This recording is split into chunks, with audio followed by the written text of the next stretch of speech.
Isinusulong ng isang grupo na ibalik ang mas mahigpit na pagdidisiplina sa mga estudyante sa gitna ng sunod-sunod na karahasan sa mga paaralan. Sa Las Piñas, isang grade 9 student ang namatay matapos saksakin ng kanyang kaklase. May unang balita si Bon Aquino. Sa burol ng grade 9 student na si Aaron Miguel Ontong, nakiramay na umano ang principal ng Las Piñas National High School at ilang guro. Si Miguel ang estudyanteng pumanaw matapos umanong saksakin ng kanyang kaklase nitong Biyernes dahil sa sukling hindi kaagad na ibalik. Handa naman po sila daw po tumulong, tsaka nakikipag-ugnayan naman din po sila about po sa kaso. May binigay rin silang tulong? May binigay po silang financial po sa amin. Panawagan nila sa Department of Education o DepEd. Dapat po ma-actionan nila yung ganitong mga pangyayari po para hindi na po madagdagan. Sa school, magdagdag sila ng mga security or equipment po na pwede pong magamit na makapag-detect sa mga matatalim na mga bagay or pwede makapanakit po sa kapwa estudyante o sa teacher po.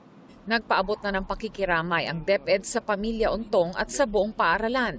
Hindi nila katanggap-tanggap ang karahasan sa campus at nangangailangan ng pananagutan at sama-samang aksyon. Sabi pa ng DepEd, nagde-deploy sila ng trauma counseling para sa mga apektadong mag-aaral at staff at nagsasagawa ng masusing review ng campus security protocols. Pero para sa National Parent-Teacher Association Philippines, maituturing na krisis ang mga insidente ng karahasan sa ilang paaralan. The problem now, nasa crisis tayo ngayon kasi nga meron tayong social media, sa buong mundo, no, nakikita po yung ginagaya. Especially, nakita ng kabataan ngayon na hindi sila mapukulong. May ilang kakulangan din nila sa implementasyon ng mga pulisiya ng DepEd sa ilang paaralan. Yung mga report na marami po kasi tayo mga teacher din na abusado, mga magulang na abusado, kapag ka nagreklamo po, ay wala pong ginagawa, wala pong aksyon, manipulado. At ang napo dito, we are looking city trial ng mga reklamo.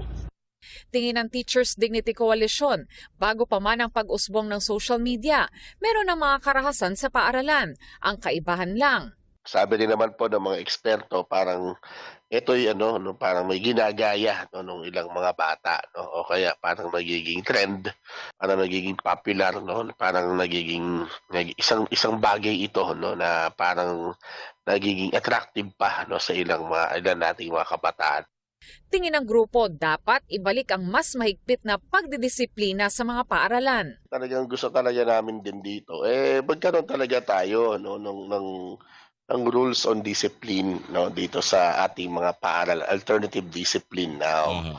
Policies na ngayon, isinusulong po ngayon sa Kongreso. Meron po tayong pinag-uusapan sa Kongreso na teacher protection policy, pero wala pa rin, hindi pa rin to umuusad, despite na ang dami na ng mga kaso.